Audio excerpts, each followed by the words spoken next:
Live from KSAT 12, the Nightbeat starts right now. A run on the Mission Reach part of the river walk ending in a shooting, and police say the suspects are still on the run tonight. Officers telling us a 72-year-old man was shot in the leg and taken to the hospital. The suspects took off in that man's truck. It happened near Padre Park this evening, not far from Mission San Jose.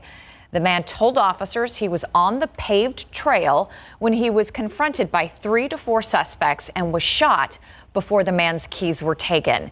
Police say there was a language barrier because the victim only spoke Spanish. That man was able to call his wife, who then called police. Police are looking at a blue car that was believed to be used by the suspects.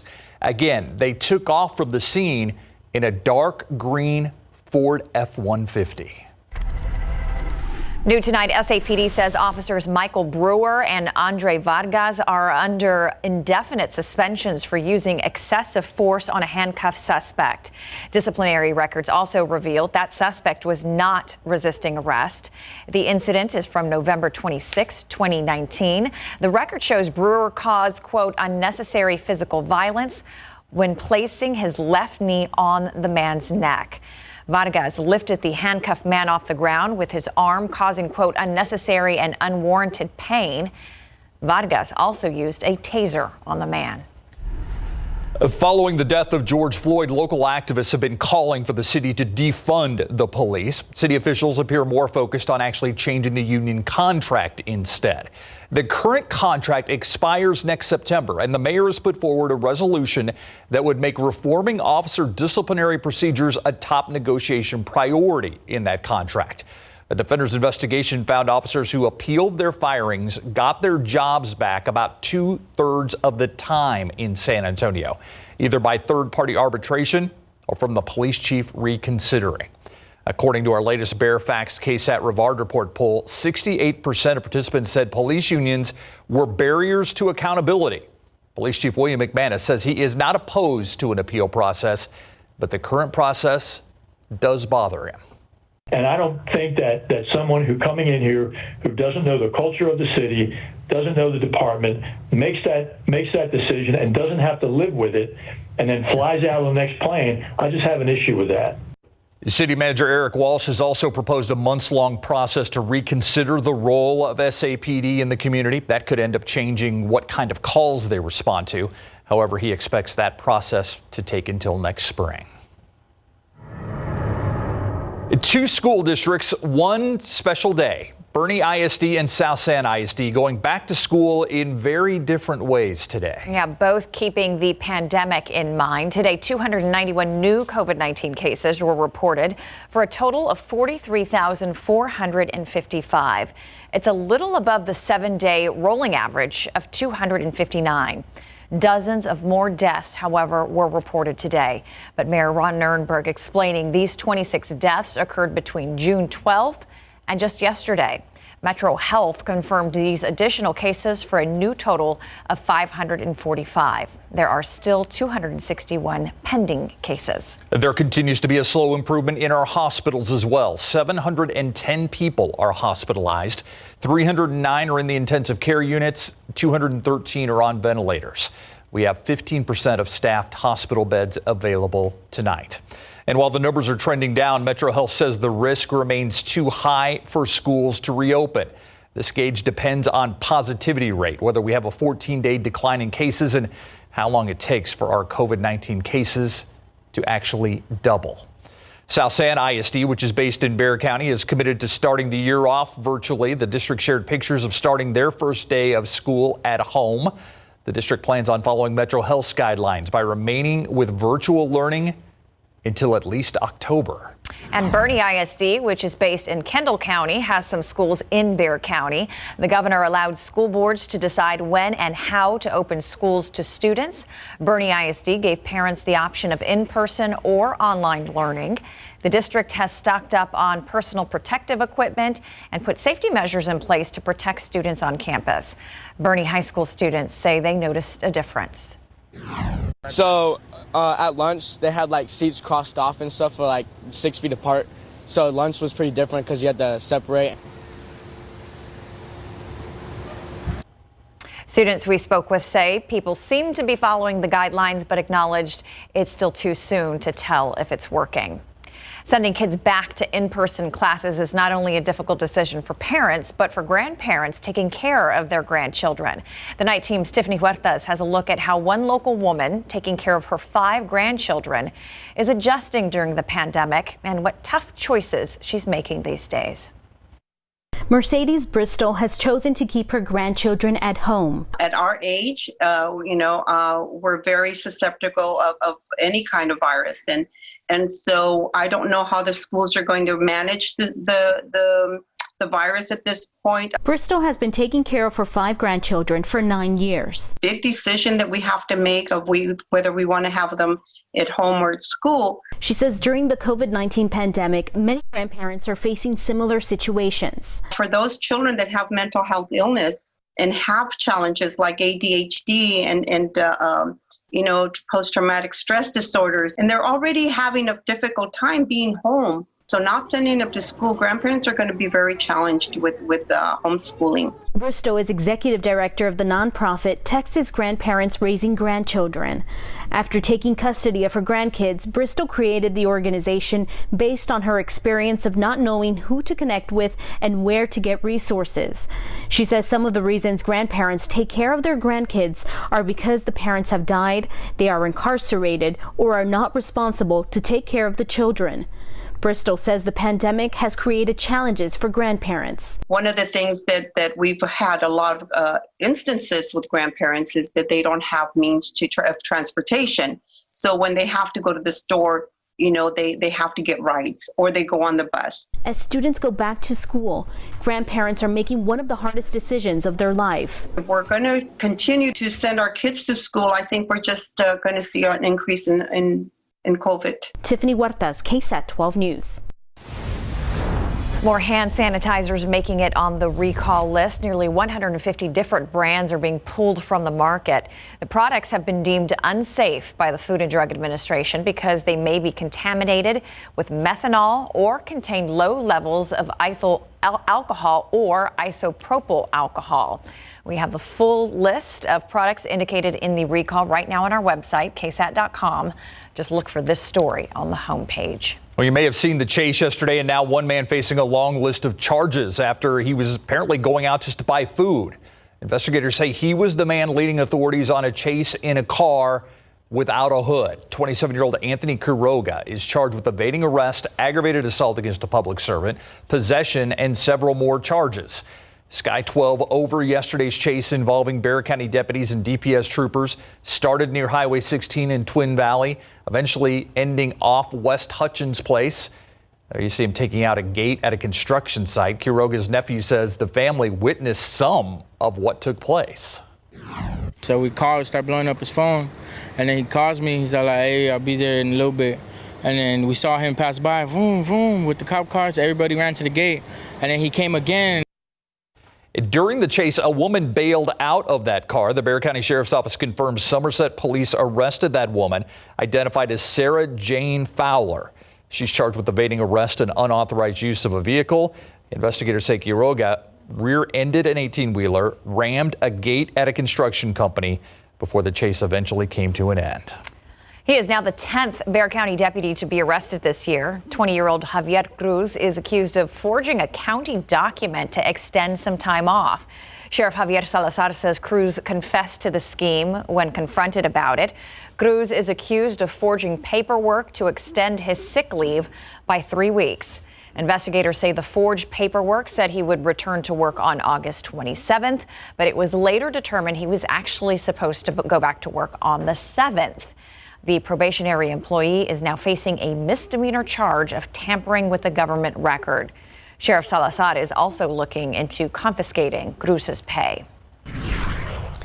It was yet another 100-degree day today. We topped out at 101 this afternoon in San Antonio. That marks the 21st 100-degree day so far this year. We'll keep tallying them up. And we average, by the way, 12 per year. Record today, 104, the average high being 97. Now, tomorrow, we get to do this all over again. We'll be about 102 in San Antonio, some upper 90s in the hill country, but by and large, at or even slightly above the century mark. We did very well today on our KSAT Energy Saver Day. CPS Energy was anticipating an extra stress on the grid today, so we did our part. Look at this. This is the best number we've had yet. 215.4 megawatts of power saved between 3 and 7 p.m. It's enough to power over 43,000 houses for 1 hour. And of course, we do this again tomorrow. We're going to be stressing our grid even more again.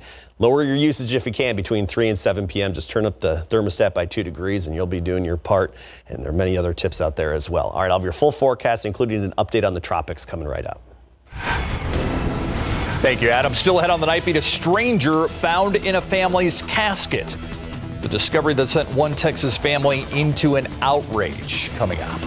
And the 2020 race for president is heating up. The Democratic ticket now seems to be in play, and President Donald Trump is reacting. Plus, the pandemic cutting resources when it comes to finding foster families. How Child Protective Services is shifting gears to try and meet the need. Next on the Nightbeat. Being a first-time parent can come with many challenges. That includes you and your child's sleep schedule. It can often be interrupted by a baby's cries. Tomorrow on GMSA, what experts are saying about how to respond to different situations. Never miss a story. Watch live or when you want. San Antonio's latest news and weather, streaming free on KSAT TV. The pandemic making it difficult for children in the foster care system looking for a loving home. Child Protective Services recruiters say their traditional recruiting methods have been shut down by the pandemic. And tonight, they tell the 19's Patty Santos they feel willing families in rural counties need to answer their calls for help. I can fully understand and empathize with those who age out of the system without a sense of permanency. For Sharonda Tillman, finding families to place foster kids into is a personal calling that's been made a lot harder by the pandemic. Upwards somewhere of 200 children will come into the foster care system each and every month. The problem is we're not licensing 200 homes every month. And that's when you'll see that upside down. The foster adopt recruitment specialist says recruiting works best face-to-face at churches or community gatherings. Throughout this pandemic, there haven't been opportunities for us to come out there, be it like a family fair or a community event. You know, our rural are big about hosting those watermelon thumbs, strawberry festivals. The biggest struggle has been in rural counties west of Bexar County, starting from Bandera all the way to Val Verde. We have found it very difficult to be able to reach the communities there and let them know that we are still functioning. The need has not changed. She says they've turned to virtual meetings and have asked businesses to put up flyers and posters, but rural communities really require a personal touch. Tillman, once a foster child herself, knows how important it is to keep kids close to their communities with families that give them stability. And anyone who, again, has a willing heart and an open mind to be able to learn can be a foster and or adopt parent. Patty Santos, KSAT 12 News. She was officially introduced as Joe Biden's running mate today. California Senator Kamala Harris appearing with Biden in the first event together. They started the Biden-Harris campaign in Biden's home state of Delaware. President Donald Trump, meanwhile, going right to the offensive. I was more surprised than anything else because she did so poorly. Many people did much better than her in the primary. No doubt that I picked the right person to join me. We have a chance to choose a better future for our country. With the VP nod, Harris will become the first black woman to appear on a major party ballot.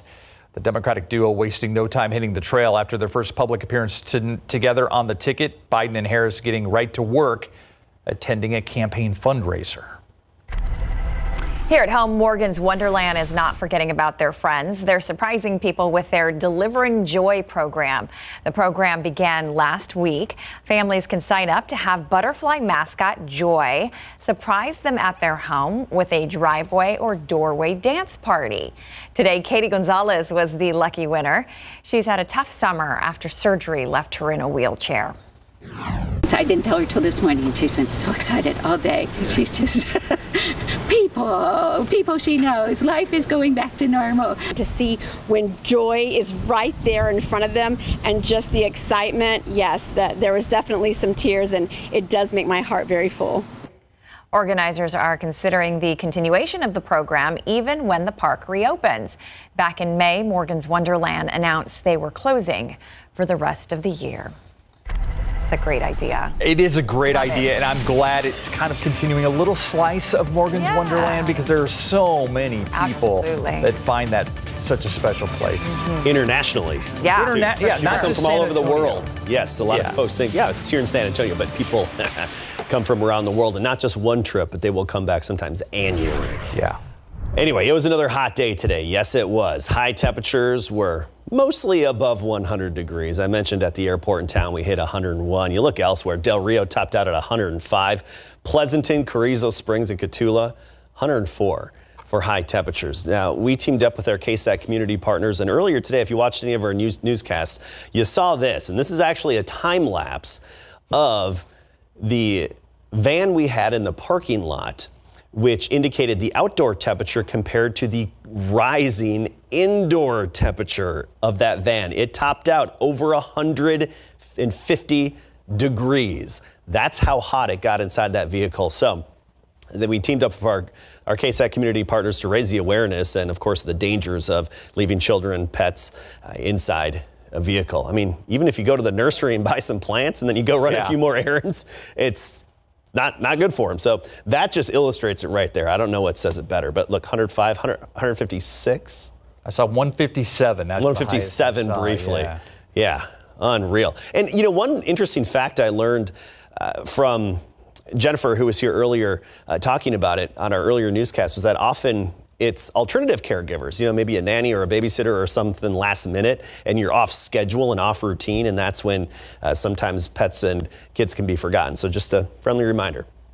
91 out there right now, but we've got that muggy dew point of 72, so it feels like we're at 98. Yeah, you know, the past several nights at this hour, we were actually in the upper 80s.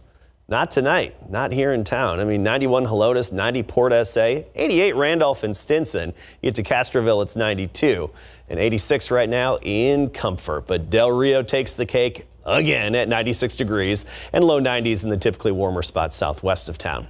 All right, here's the humidity. Dew points well into the 70s. I mean, we're talking 79 degree dew point in Corpus Christi. It's what you expect this time of year, but it is sticky out there. And these dew points will likely rise a little bit more through the night. So we'll feel the mugginess first thing tomorrow morning for sure.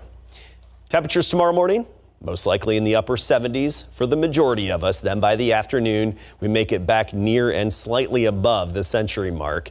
Probably about 101 Stone Oak, Leon Springs 99, Bernie 97, 98, Castroville about 101 along with Elmendorf. Upper level heat high. It's still in control of our weather, but it's starting to slide westward. That's important for us. The farther we can get this away from Texas, the better, because that opens the door to a shift in our upper level flow. When we get this northerly wind, it opens the door for little impulses of energy to move in. And I think we could have some intermittent and erratic impulses starting on Monday of next week. So we're giving it a 20% chance of rain. Nothing special, but better than nothing. A few isolated showers could be back in the picture next week starting on Monday. Tropical Depression 11 likely to become Tropical Storm Josephine later tonight or early tomorrow morning. This is headed off to the west and again likely to strengthen very slowly and most likely not develop into a major system as it tracks westward toward Puerto Rico by Monday timeframe. 78 in the morning tomorrow, 102 in the afternoon. A lot of sunshine, and we keep that trend going through the weekend into next week with that slight shift in our weather pattern. I do think we could shave off a few degrees from our high temperature, which is really just a psychological boost. You're not going to notice much of a change. All right. Thanks so much, Adam. All right. So we are just a little over 2 weeks away from the start of high school football. And there are two pretty big name players who are in limbo. These are two of the best players in the city of San Antonio area, and they've been denied a chance to play for the Judson Rockets. Remember, 5A and 6A are going to kick off a little bit later, but again, just weeks before the season is set to begin, the Rockets are grounded. When we come back, more about what happened and what lies ahead, and the Big 12 will play for now.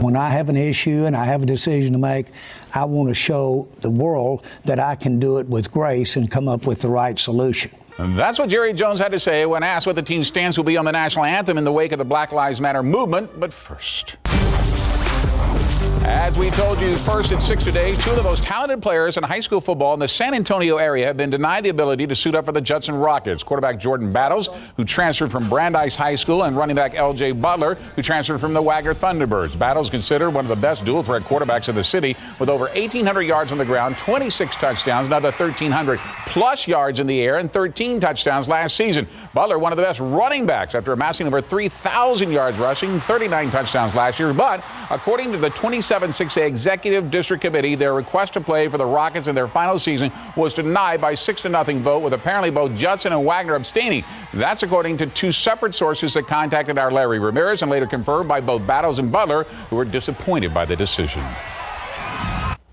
Me and LG have grown up together, but like we were both, like I said, we were both down that we weren't able to get in. You know, we're into Judson. You know, we love being around these guys and everything. So we were both devastated. I was disappointed, but I kind of knew it was coming because it was.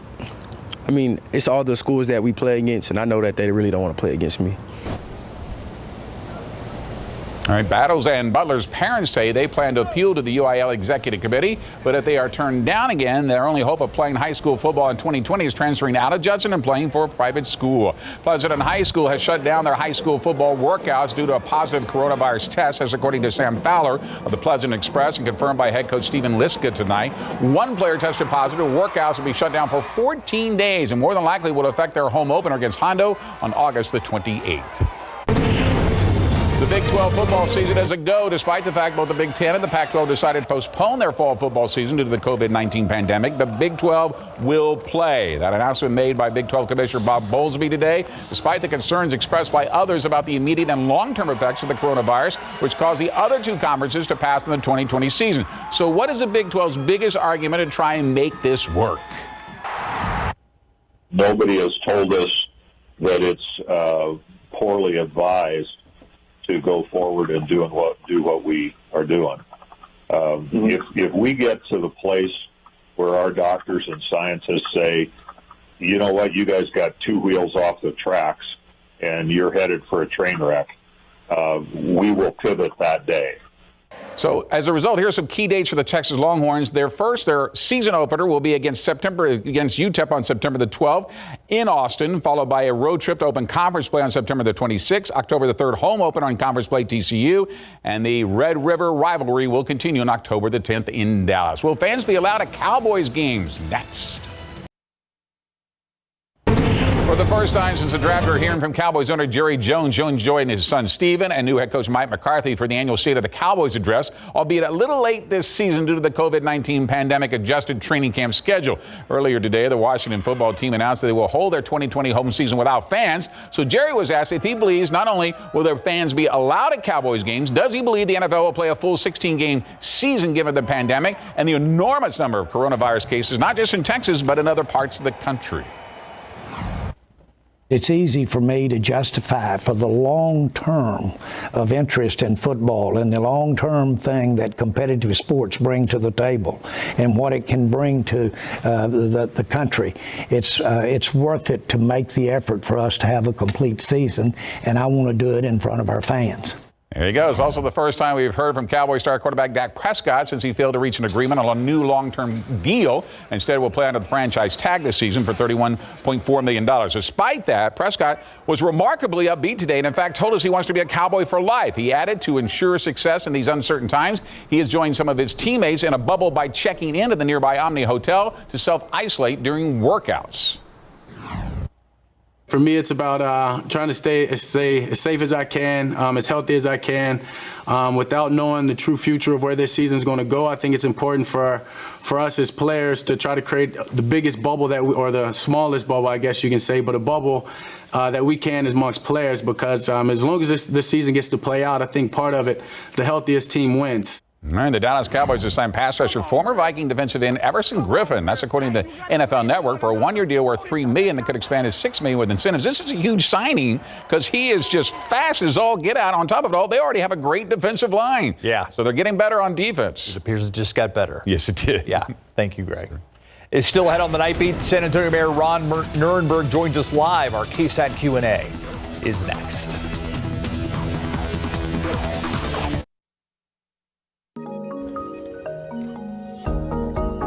It's our KSAT Q&A where we separate the fear from the facts that are out there. And as we are every Wednesday night, we are joined by San Antonio Mayor Ron Nirenberg. Mr. Mayor, thank you for staying up late with us. I want to start with a talk about schools and Labor Day. I mean, Labor Day is obviously the next big concern, I would think. The county judge saying that they're going to close county parks over Labor Day weekend. Is that part of your plan, and how concerned are you about Labor Day? Well, we are concerned because, as you know, one of the key elements of controlling the spread of this virus is stay away from large crowds, especially when there's a large amount of transmission going on. And that's where we are right now. So we are moving in the right direction, but we don't want to have all of that progress undone by a Labor Day when people might let their guard down. So I know that the county is going to be closing parks over Labor Day, and we will very likely do the same thing. We stay coordinated, the county and the city, the judge and I, so we want to make sure that we're doing everything we can to put our community in a path for success and successful and safe reopening of schools and other things.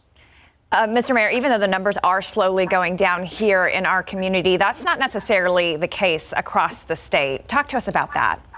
That's right. Well, it's taken a while for us to start trending in the right direction, and that's the same for most of the urban areas of Texas. But now that we've crossed the 5 million mark in cases across the country, a full 10% of cases are now in the state of Texas, and that means that we have almost over 500,000 cases in the state of Texas. And as I talk to my colleagues in other cities, much of that is happening in hotspots all across the southern region of our state.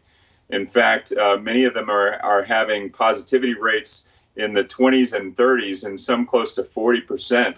You know, we want to be below 5% as we open up schools. So, right now we've been trending. We were at 25%. We've moved down closer to 12%, but we need to move that in the right direction. So what I'm saying is that there are hot spots all across the state, so be very careful. If you're leaving town for any reason, please make sure you maintain all the safe behaviors, physical distance, wearing a mask, stay away from large crowds, especially as you go to places where there might be more transmission happening. Yeah, and I heard you say earlier that you're worried about complacency being a factor in this whole thing. I want to talk about the economic impacts of the pandemic. We know it's going to cost hundreds of millions of dollars. That's what the city manager in his office said just the other day. One of the things that you talked about in your State of the City address was rebuilding San Antonio in a different way than it was before this, that these aren't new fractures that we're seeing in our foundation. They were here before. This is just exacerbating them. One of the things that you talked about, and one of the first things you rolled out, was a retraining of San Antonio's workforce. Am I saying that right? That's right. Well, so the iconic image of the economic crisis that has been wrought because of the pandemic is the food bank lines. It's something that we know here in San Antonio and now known across the country, where 120,000 people were in the food bank line weeks after this pandemic began.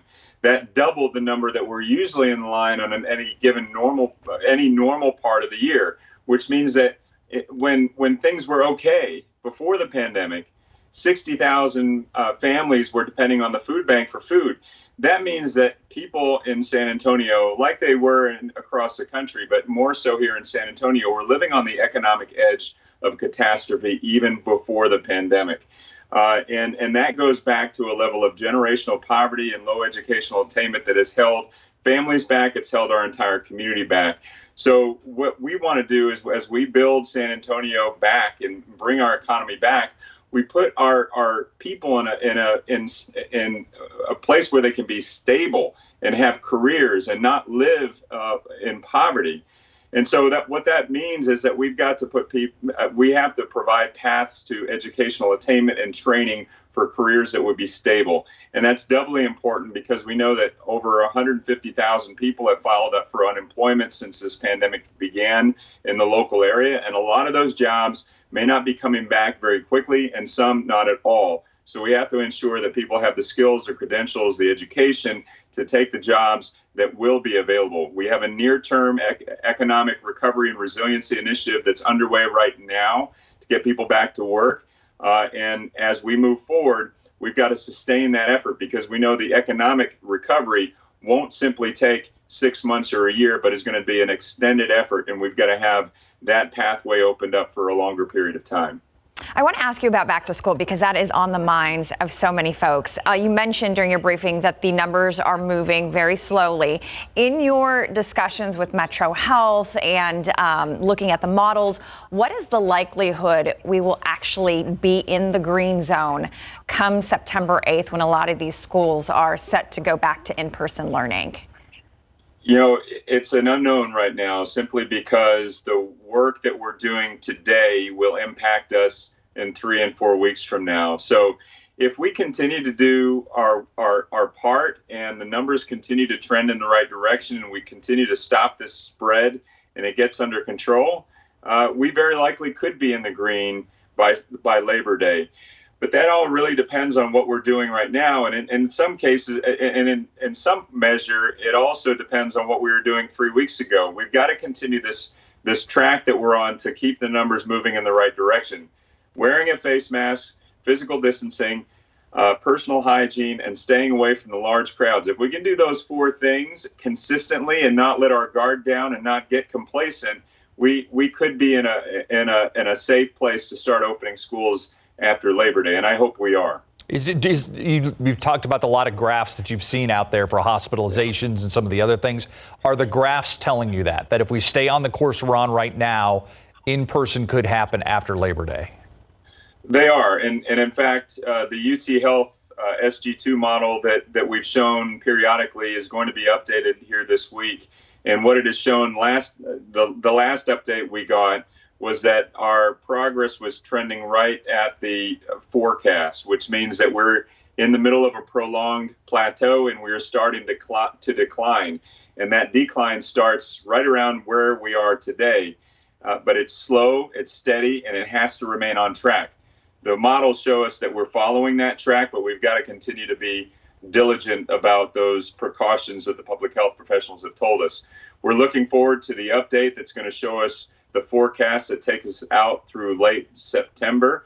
And I'm anticipating that, again, it's going to show us in a steady decline, but a slow decline, and one that we can only maintain if we continue those safety precautions. We talk so much about that goal of hitting that 5% or below positivity rate.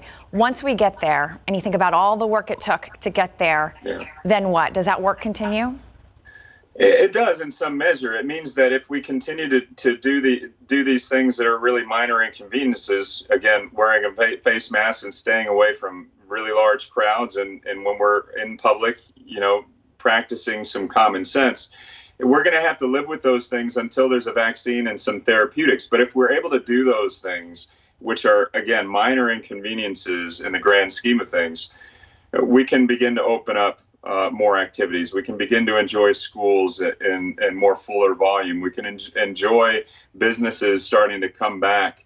But it's going to take work, and life is not going to be like we remembered it, 8 months ago, unless we're able to cope with these practices until there's a vaccine or therapy. San Antonio Mayor Ron Nirenberg, as always, appreciate your time tonight. Thank you all. Have a great night. Thank you. You too. We'll be right back. A family suffering the loss of a loved one outraged to find a stranger's body was delivered to the memorial service. It happened in Houston. Maria Vasquez says her father died of pancreatic cancer. Funeral arrangements had to be changed to make social distancing possible. Only immediate family members were allowed to attend. The casket was late, but that wasn't a big deal until Maria opened it. Then you go up to the casket to just tell him I love you before anybody comes in. and you're touching the wrong person with your dad's clothes. It's not okay. It is not okay. The body of a man Maria had never seen was lying in her father's casket wearing her father's special Mexico soccer jersey. They eventually found their father's body, had their funeral close to 2 hours later. The family says the funeral home refunded their money, but they're planning on filing a lawsuit. Around America tonight, floodwaters caused a massive sinkhole in Virginia. Officials say about 400 residents were trapped in their neighborhood because it was the only road in and out. One car was swept away and about a half dozen others were damaged by the water, which rose up to 6 inches. Local officials were working to create a temporary road in and out of the community. The two women out kayaking Tuesday off the coast of California ended up getting stranded by some rocks. Luckily, they were able to call for help, and the Coast Guard came to their rescue with a boat and a helicopter crew. You can see a rescue swimmer being lowered down so he could hoist each woman up one at a time. They both went to the hospital to be checked out. They're reported to be doing just fine. Several Las Vegas area hospitals are teaming up for a special parade, along with shining a light on the importance of wearing a mask. The Southern Nevada healthcare community says it also wants to kick off a new PSA campaign for Mask Up NV. The parade was scheduled to drive by more than a dozen Las Vegas Valley hospitals. Even as the coronavirus spread slows in the Sunbelt states, there are now troubling signs of potential new hotspots in some of America's biggest cities. The CDC director today with a dire warning about masks in this country, and the divide over whether or not to have in-person classrooms continues as the school year begins. ABC's Romina Puga has more on the virus. The debate over in-person learning heating up, with President Trump reiterating his call to reopen schools. Virtual is not as good as being there. In Arizona, a state battered by the virus, parents and students demanding in-person classes, some angry at teachers who don't feel safe coming to class. They're teachers, this is their job, and this is what they need to be here to do. But teacher Brad Charles has diabetes and is worried about the risk, so he's calling it quits. I feel like, in a way, they've made us enemies. In Cherokee County, Georgia, more than 1,000 students and staff quarantined after dozens tested positive. 2 high schools now shuttered for 14 days. And North Paulding High School, also in Georgia, announced they're switching to a hybrid schedule after 35 people tested positive. These images of packed hallways going viral. But some students are protesting the decision to switch to partial online learning. Everyone has the right to make their own decisions and have opinions, but we shouldn't be forced to go online because others are fearful. In New Jersey, the governor had called for a reopening, but hundreds of teachers have refused to return. Governor Murphy on Wednesday relenting, giving schools the option of going all virtual. There is no one-size-fits-all plan to this very difficult situation. The CDC director warning, from a health perspective, this could be the worst fall we've ever had, depending how the American people choose to respond and if we adhere to mask wearing. Well, I'm not asking some of America to do it. We all got to do it. In Colorado, Romina Puga, ABC News.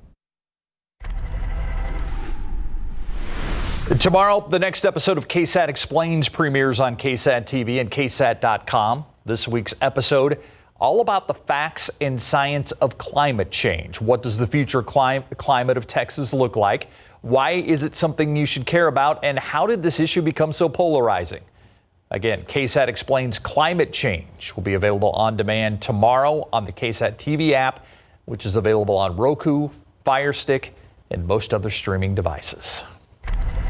Well, it is almost 11 o'clock at night, and look at that temperature outside. Is that a typo? Is that really 91 degrees out still there? 91, yeah. Oh, wow. Yeah, exactly. So we're feeling that heat still, even at this hour. This is the first time all week where at the 10 o'clock hour, we were still above 90 degrees.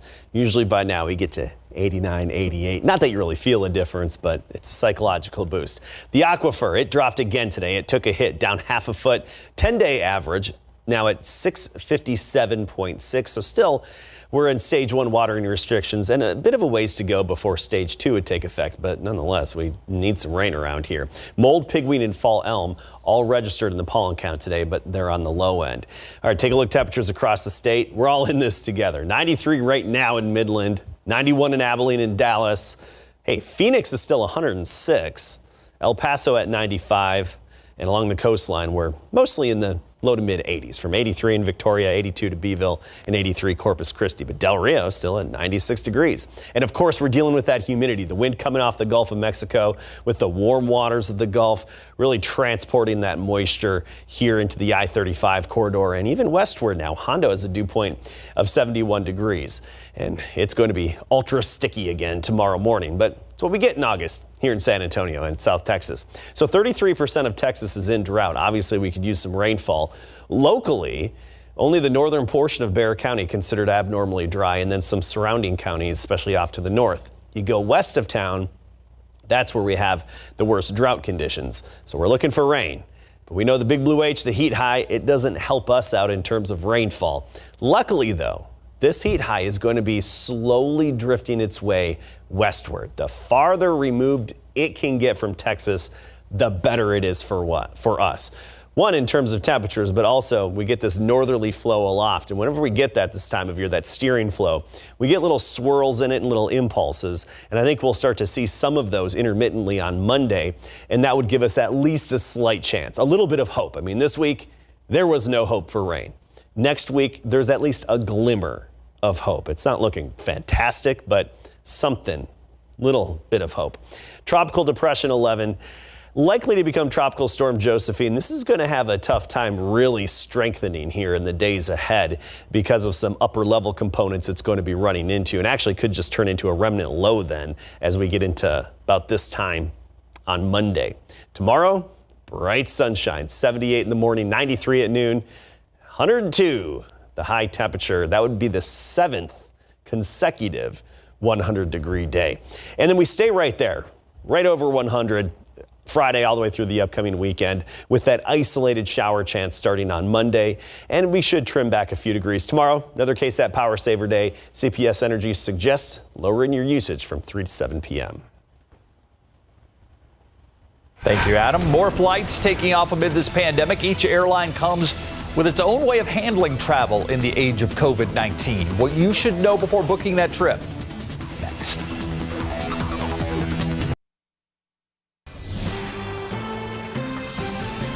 Well, if you plan to fly, be sure to follow the rules. Several Alaska Airlines passengers refused to wear face coverings, leading to a 45-minute delay. Karen Schimmel says she was on her way home when everyone was forced off the plane. Schimmel says about 10 passengers in the back of the plane refused to cover their faces properly. Other airlines have faced similar issues.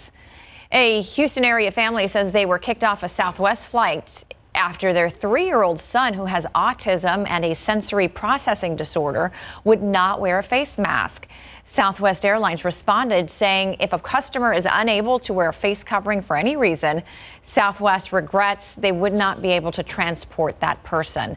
There are inconsistencies in government and airline policies that have caused confusion since last spring.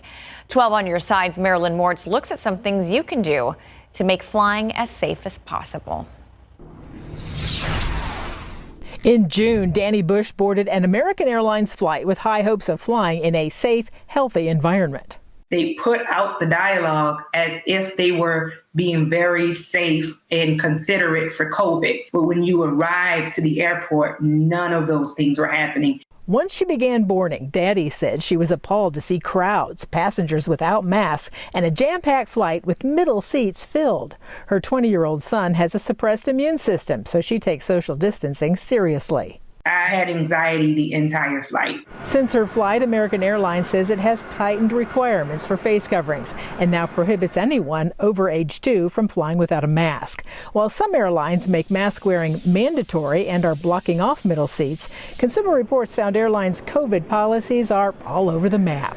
In many cases, the policies are conflicting. So if you're flying on 2 different airlines in the same day, you may very well have 2 different sets of rules. He said without federal rules in place, airlines won't be held accountable. The Department of Transportation has not stepped up and has not protected consumers as we believe they should. So what can you do? Before you book, contact the airline and ask if they guarantee empty middle seats and how strictly they enforce face coverings.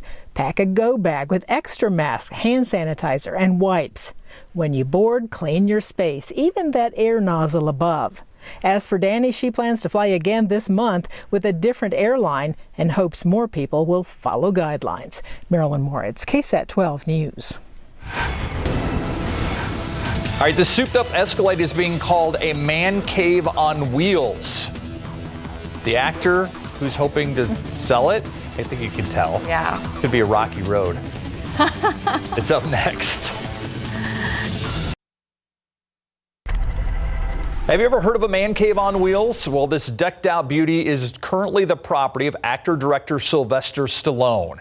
He's willing to part ways with it for a mere, $350,000. The actor spent a whopping $409,000 on it. The Escalade comes fully loaded with a 43-inch Ultra HD Smart TV to make those long trips more bearable. The actor says he is selling it because he no longer has a need for it. It looks comfortable. I just, what's I'm just in awe of the cost of that car. What's the gas mileage? It's a joke, because if you're spending maybe 8 miles a gallon. I can find a good use for it, I'll tell you that. Yeah. Good night. See you tomorrow.